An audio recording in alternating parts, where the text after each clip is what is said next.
صدیہ بعد تم بونے سے اور بدبختوں کو سمجھ آ گئی کہ حضرت فاطمہ رضی اللہ تعالیٰ عنہا کو معاذ اللہ کیس لڑنے کے لیے وکیلوں کی ضرورت ہے؟ کتنے بڑے حملے ہیں یہ حضرت صدیق اکبر رضی اللہ تعالیٰ عنہ کی عدالت پر، لیکن ہماری توجہ نہیں اس بات کی طرف۔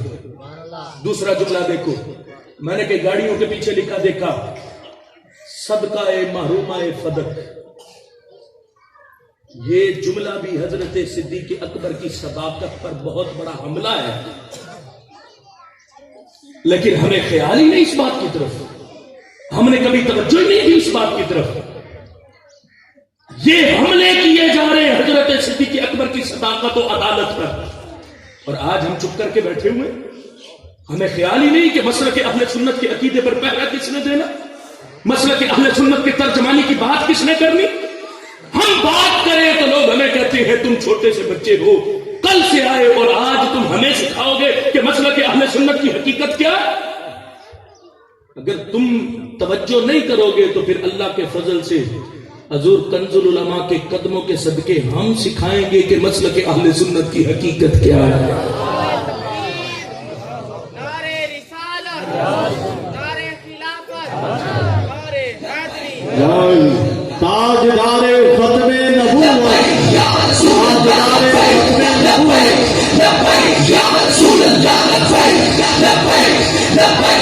ابھی سمجھو، یہ ہے صحابہ کرام علیہم رضوان پر ہر روز نئے سے نئے کام کا انداز، اور اس کا دروازہ کھولا چلا جا رہا ہے، اور اہل سنت خاموشی سے اس باتوں کو، ان کی بدبختیوں کو ہضم کرتے چلے جا رہے۔ ہمارے تو یارانے بڑھتے جا رہے، ہماری تو رشتہ داریاں بڑھتی چلی جا رہی، ہمارے تو چونکہ ان کے ساتھ تعلقات بڑے گہرے، مراسم بڑے گہرے، تو کدھر جائیں ہم؟ سوچو، کیا صدیق اکبر کی یاری سے بڑی ہے تمہاری یاری؟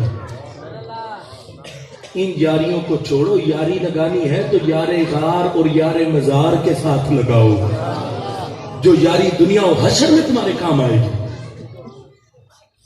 ان حقیقت حال کو سمجھنے کے لیے اہل سنت ہمیں بیدار ہونا پڑے گا۔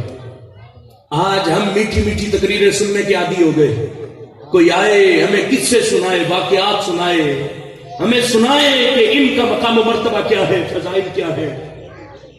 میرے شیخ کامل حضور کنز العلماء نے بڑی اچھی مثال دے کے سمجھایا۔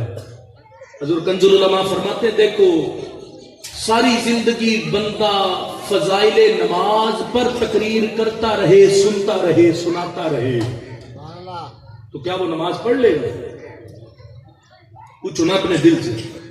فضائل نماز پر بندہ گفتگو سنے کہ نبی علیہ السلام نے فرمایا کہ 5 وقت کی نماز کی برکت یہ ہے کہ وہ ایسے ہے جیسے گھر کے سامنے نہر ہو، اور بندہ 5 بار دن میں اس میں غسل کرے، تو بتاؤ کیا اس پہ کوئی میل باقی رہے گی؟ یہ ہے فضائل نماز۔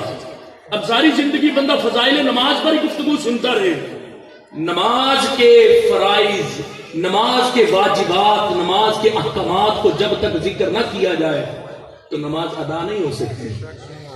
ہم ساری زندگی سے سنتے چلے آ رہے ہیں فضائل صحابہ اور فضائل اہل بیت۔ یاد رکھنا، صرف فضائل صحابہ اور فضائل اہل بیت بیان کرنے سے محبت قائم نہیں ہوتی، جب تک ان محبتوں کے واجبات اور احکامات کو بیان نہ کیا جائے۔ واجبات و احکامات کیا ہے؟ آج لوگ کہتے ہیں اپنی مرضی سے پیار کریں گے۔ پوچھو نا، کئی ناطخواں کھڑے ہو، نقیب کھڑے ہو لفنگے قسم کے، ساروں کی بات نہیں کرتا، لفنگے قسم کے جنہیں اہل سنت کا ہوش ہی نہیں، وہ کھڑے ہو اور وہ ایسا شعر پڑھے جو اہل سنت کے عقیدے کے خلاف ہے، اسے کہو یہ تو خلاف ہے اہل سنت کے عقیدے کے، قرآن و سنت تو یہ کہہ رہا ہے، قرآن و سنت کو اپنے پاس رکھو، ہم بغیر دلیل کے اہل بیت سے پیار کرتے، ہمیں دلیل کی ضرورت نہیں۔ یہی تو سب سے بڑی گمراہی ہے۔ کوئی ایک رستہ دکھاؤ مجھے ایسا کہ جس رستے پر تمہیں چلتے ہوئے اہل سنت نے یہ سکھایا ہو کہ اہل بیت سے محبت قرآن و سنت میں کہیں اس کا کوئی حکم نہیں آیا۔ سب کی محبتوں کے احکامات قرآن و سنت میں موجود ہیں۔ ہم ان سے فضائل تو سنتے ہیں، ان کی شرائط کو بھی تو سنیں کہ ان سے محبت کی شرطیں کیا ہیں، ان سے محبت کرنی کیسے۔ اور حضرت مجدد الفسانی نے مکتوبات شریف کے اندر یہ لکھا، فرمایا جس نے مولا علی سے استقلالن محبت کی، استقلالن مستقلن کا نبی علیہ السلام کے درمیان میں محبت کی ضرورت نہیں، میں مولا علی سے ڈائریکٹ پیار کرتا ہوں، فرمایا جس نے استقلالن حضرت علی سے پیار کیا، حضرت مجدد صاحب فرماتے ہیں یہ بندہ زندیق ہے، یہ بندہ گمراہ ہے، یہ زندیق ہے جس نے استقلالن حضرت مولا علی سے پیار کیا۔ تو مولا علی سے بھی پیار کرنا ہے تو قرآن و سنت سے پوچھ کے کرنا ہے، قرآن و سنت سے پوچھے بغیر جو محبت کی جائے تو وہ گمراہی گمراہی ہے۔ اللہ کا فضل ہے، اہل سنت جس سے پیار کرتے ہیں قرآن و سنت سے دلائل کو پوچھ کے پیار کرتے ہیں۔ ہم نے صدیق اکبر سے بھی پیار کیا تو اپنی مرضی پر نہیں کیا، قرآن و سنت سے پوچھ کے کیا کہ بتاؤ پیار، جہاں تو ہر ایک کی محبت کی شرطیں، جہاں تو نبی پاک صلی اللہ علیہ وسلم سے محبت کی بھی شرطیں، کوئی کہے کہ نبی علیہ السلام سے محبت کی بھی شرط، ہاں شرط ہے نبی علیہ السلام سے محبت کی، تو شرط کیا؟ کوئی کہے کہ میں نبی علیہ السلام سے پیار کرتا ہوں اپنی مرضی سے کروں گا، جتنا میرا دل چاہے گا میں اتنا پیار کروں گا۔ کس نے کہا تمہیں؟ نبی علیہ السلام سے محبت کی بھی شرط ہے، شریعت کہتی ہے انہیں جو کچھ کہہ سکتے ہو کہو، لیکن ایک پابندی، شرط یہ ہے کہ تم نے انہیں خدا نہیں کہنا، یہ شرط ہے نبی علیہ السلام سے محبت کہ انہیں خدا نہیں کہنا، اگر خدا کہہ دیا تو محبت میں غلو ہو گیا۔ اب یہ بات بتاتی ہے کہ ان ساروں سے محبت میں بھی شرطیں ضروری کہ قرآن و سنت سے پوچھ کے پیار کرنا، جیسے قرآن و سنت کہے ویسے ان سے پیار کرنا، تب جا کے محبت میں سچے ہوں گے۔ آج لوگ صحابہ اور اہل بیت کی محبتوں کے لحاظ سے نعرے اہل بیت کی محبت کا لگا کر بک بک صحابہ کو کرتے، اور صحابہ کی محبت کا نعرہ لگا کر بک بک اہل بیت کو کرتے۔ مبارک ہو اہل سنت تمہیں، ہمارے سینے میں اللہ نے اہل بیت کی بھی محبت عطا فرمائی، ہمارے سینے میں اللہ نے صحابہ کی بھی محبت عطا فرمائی ہے۔ آج آپ کے ملتان کے گرد و نواح دیکھو، کتنے لوگ ہیں اور کتنے آستانوں پر بیٹھنے والے پیر ہیں، نام لو ان کے سامنے حضرت امیر معاویہ رضی اللہ تعالی عنہ کا، طبیعتیں خراب ہو جاتی کہ کیوں تم نے حضرت امیر معاویہ رضی اللہ تعالیٰ عنہ کا نام لیا۔ میں خود آپ کو اپنی مثال پیش کرتا ہوں، میں ملتان کی ایک مسجد میں جمعہ پڑھاتا تھا، میں نے کہا کہ میں حضرت امیر معاویہ رضی اللہ تعالیٰ عنہ کی شان پر جمعہ پڑھاؤں گا۔ کچھ اندر سے مسجد کی انتظامیہ کے لوگ بولے، انہوں نے کہا ابھی آئے ہو اہل بیت کی شان پر تو ایک بھی جمعہ نہیں پڑھایا، اور تم نے حضرت امیر معاویہ رضی اللہ تعالیٰ کی شان پر جمعہ پڑھانے کا اعلان کر دیا۔ اللہ کے فضل سے میں نے اگلے جمعے جا کر اعلان کیا 6 جمعے شان اہل بیت پر مسلسل پڑھاؤں گا۔ 6 جمعے شان اہل بیت پر پڑھائے، جب 6واں جمعہ تھا میں نے کہا اب تو حق بنتا ہے حضرت امیر معاویہ کی شان بیان کرنے کا۔ 6 جمعے پڑھانے کے بعد جب میں نے کہا کہ اب حضرت امیر معاویہ رضی اللہ تعالیٰ کی شان پر جمعہ پڑھانا ہے، پیر شریف کو فون آ گیا کہ آپ نے یہ جمعہ پڑھانے نہیں آنا، آپ نے اب اس مسجد میں جمعہ نہیں پڑھانا۔ بات ختم ہو گئی۔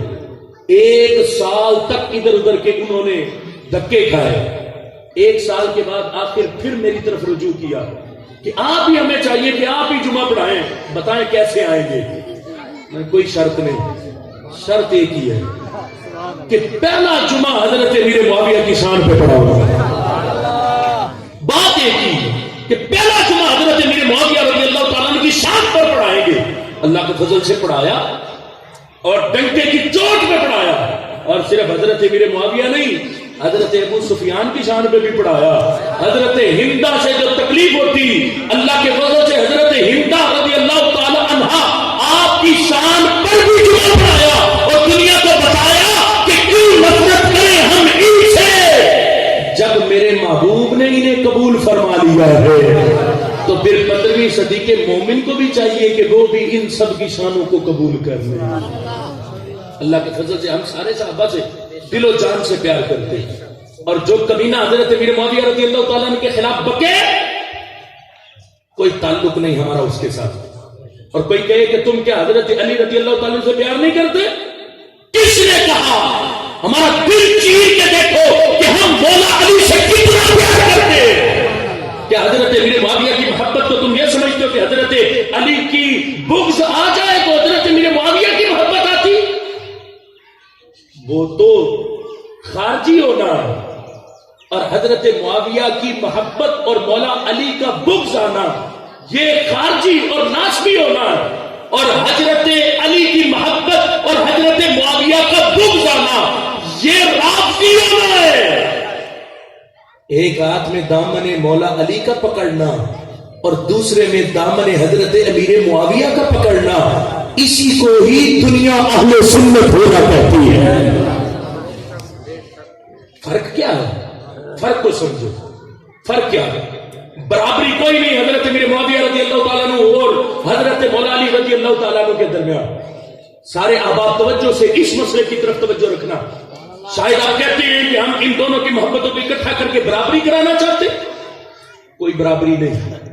اعلیٰ حضرت مجدد دین و ملت نے جو جملے ارشاد فرمائے، فرمایا ان دونوں کے مراتب میں جو فرق ہے، ان دونوں کے مرتبوں میں جو فرق ہے، فرمایا برق رفتار گھوڑا، بجلی کی رفتار سے دوڑنے والا گھوڑا کئی ہزار سال دوڑے، فرمایا پھر بھی جو حضرت علی و معاویہ رضی اللہ تعالیٰ عنہ کے درمیان مراتب میں فرق ہے، پھر بھی وہ حضرت مولا علی کے درجے تک نہیں پہنچ سکتا۔ یہ ہے عقیدہ اہل سنت۔ لیکن اس کے باوجود بھی کسی کتے کو حضرت معاویہ پر بھونکنے نہیں دیں گے کہ کوئی زبان سے حضرت امیر معاویہ رضی اللہ تعالیٰ عنہ کے خلاف جملے بولے اور ہم چپ کر کے بیٹھے رہے۔ وہ صحابی رسول ہیں، ہم ان کی عظمت پر پیرا دیں گے۔ کوئی حضرت ابو سفیان رضی اللہ تعالیٰ عنہ پر آج بھونکے ہم چپ کر کے بیٹھے رہے نہیں بیٹھیں گے، ہم حضرت ابو سفیان کی شان صحابیت پر پیرا دیں گے۔ کوئی حضرت واشی رضی اللہ تعالی عنہ کی شان صحابیت پر بھونکے کسی کو اجازت نہیں دیں گے، ہم حضرت واشی رضی اللہ تعالیٰ عنہ کی شان صحابیت پر پیرا دیں گے۔ اور کوئی حضرت ہندہ رضی اللہ تعالی عنہ پر بھونکے ہم ان کی بھی شان صحابیت پر اللہ کے فضل سے پیرا دیں گے۔ جن کو میرے محبوب قبول فرما لیں تو یہ 15ویں صدی کا کون ہوتا ہے کالا پیلا نیلا ان کے خلاف زبان چلانے والا؟ اللہ کے فضل سے نہ ہم کالے ہیں، نہ پیلے ہیں، نہ نیلے ہیں، اللہ نے ہمیں اہل سنت کے رنگ میں رگا ہے، تو ہم تو سنی رنگ والے ہیں، سنی مزاج والے ہیں۔ اور پھر اس کے ساتھ میں نے کہا کہ شرطیں ہیں ان سے محبت کی۔ اب یہ تھی صحابہ اہل بیت سے محبت جو کرنی، تو کیا کہو کہ جو دل میں آئے ان کی عظمت کو بیان کرو؟ کسی کو اجازت نہیں کہ جو دل میں آئے کہے کہ میں حضرت فاطمہ سے پیار کرتا ہوں تو میرے جو دل میں آئے گا میں ان کی وہی شان بیان کروں گا، کسی کو اجازت نہیں۔ یاد رکھنا حضرت فاطمہ رضی اللہ تعالی عنہا آپ نبی پاک صلی اللہ علیہ وسلم کے جگر کی ٹکڑا ہے، آپ جنتی عورتوں کی سردار ہے، رب ذوالجلال آپ کے صدقے کل کائنات کو عطا فرماتا ہے، ساری شانیں، لیکن اس کے باوجود بھی حضرت فاطمہ رضی اللہ تعالی عنہا آپ معصومہ نہیں ہیں۔ اب اس مسئلے پر دیکھنا کتنوں کو پریشانی ہوگی، کتنوں کو پریشانی ہوگی۔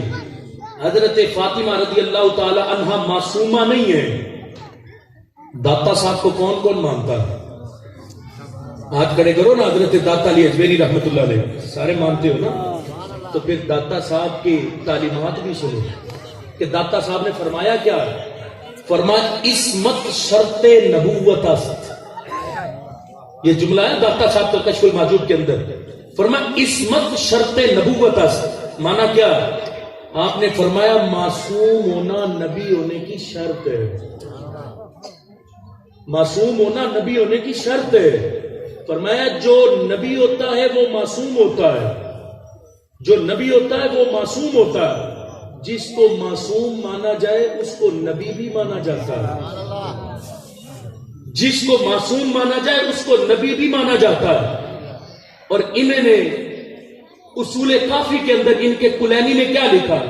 اس نے کہا ان الائمۃ ہی منزلۃ الانبیاء، نے کہا ہم جو کہتے ہیں نا کہ 12 امام ہیں، ہم ان 12 کے 12 اماموں کو نبوت کے درجے میں مانتے ہیں، نبوت کے درجے میں مانتے ہیں۔ اور انہوں نے اپنی کتابوں کے اندر یہ لکھا کہ حضرت فاطمہ رضی اللہ تعالی عنہا ام الانبیاء ہے، ام الانبیاء. صرف لکھا ہی نہیں، ناصر شاہ نے سندھ اسمبلی میں قرارداد جب میرے شیخ کامل حضور کنز العلماء کے خلاف جمع کرائی تھی، اس میں اس نے حضرت فاطمہ رضی اللہ تعالی عنہا کا لقب ام الانبیاء لکھا تھا، اور باقاعدہ پاکستان کی سندھ اسمبلی کے فلور پر پوری دنیا کو ام الانبیاء پڑھ کے سنایا گیا، لیکن کسی کو کوئی خیال نہ آیا. میں آپ سے پوچھنا چاہتا ہوں، ام الانبیاء کا معنی نہیں آتا تو معنی میں بتاتا ہوں، اپنے دل سے فیصلہ کرو. ام الانبیاء کا معنی ہے انبیاء کی ماں، انبیاء کی ماں. میں پوچھتا ہوں، جن کے جگر کا ٹکڑا ہے حضرت فاطمہ، ان کے ابا جی تو آخری نبی ہیں، تو ان کے بعد کون سے معاذ اللہ نبی آئے جن کی ماں حضرت فاطمہ ہے؟ پوچھو نا اپنے دل سے. ہم ایک قادیانی کو روتے کہ قادیانی نے ختم نبوت پر حملہ کیا. قادیانی سے بڑے حملے رافضی ختم نبوت پر کر گئی ہے، معصومیت کا قول کر کے. وہ صرف ایک نہیں، وہ کہتے ہیں 14 معصوم ہے، 14 معصوم. اور ہمارے بھی کیا کہوں، اس لیے حضور کنز العلماء نے 31 دسمبر کو خطبہ کنونشن رکھا کہ خطیبوں کی تربیت کریں. ملتان کی ایک جامع مسجد کے اندر میں نے اس موضوع پر گفتگو کی. جب گفتگو کی تو میں نے یہ سارے مسئلے بیان کیے کہ عقیدہ معصومیت کو، کہ اب ہمارے نبی علیہ السلام کے بعد قیامت تک کوئی اور معصوم نہیں ہو سکتا. جو اس کو مانے، نبی علیہ السلام کے بعد کسی کو معصوم مانے، وہ اعلی حضرت کے فتوے پر خارج از اہل سنت ہے، وہ سنی نہیں ہو سکتا. جو نبی علیہ السلام کے بعد کسی کو معصوم مانے. تو جب فارغ ہوئے، توجہ رکھنا، کھانا کھانے بیٹھے تو مسجد کی انتظامیہ امام صاحب کو کہنے لگی، امام صاحب تسی تے ہر جمعے دعا کراندے ہو، یا اللہ تینے 14 معصومہ 12 امامہ تے 14 معصومہ دا واسطہ ساڈی دعا قبول کر. تو کہا ہم نے تو آج سنا کہ نبی علیہ السلام کے بعد تو کوئی معصوم ہے ہی نہیں، اور جو کسی کو معصوم مانے وہ سنی ہو نہیں سکتا. تو خطیب صاحب آپ تو ہر جمعے 14 معصوموں کا قول کر کے رب سے دعائیں کرواتے ہو. یہ حالت ہے مسجد کے خطباء اور ائمہ کی. تو اس بیچاری عوام کا کیا قصور ہے؟ اس کا کیا ہے؟ آپ کا کوئی قصور نہیں ہے. قصور ہم لوگوں کا ہے کہ ہم نے آج تک آپ کو فضائل میں دبائے رکھا اور مسائل سمجھائے نہیں. کون عقیدہ معصومیت پر گفتگو کرے؟ پکڑو نہ گریبان. جو آج حضرت فاطمہ کو معصومہ کہتے ہیں، ان سے کون کہ اہل سنت کا عقیدہ تو یہ ہے کہ نبی علیہ السلام کے بعد اب قیامت تک کوئی بھی معصوم نہیں آ سکتا. جو کسی کو نبی علیہ السلام کے بعد معصوم مانے وہ خارج از اہل سنت ہے، وہ سنی ہو نہیں سکتا. تو اب پوچھو نا، آج تو ہمارے ہاں خطیب بیٹھے حضرت فاطمہ کو معصومہ کہہ رہے ہوتے، بلکہ خطیب کہنا کیا، ایک بہت بڑا پروگرام جو انعقاد پذیر ہوا بابا بلے شاہ رحمت اللہ تعالی علیہ کی سرزمین پر.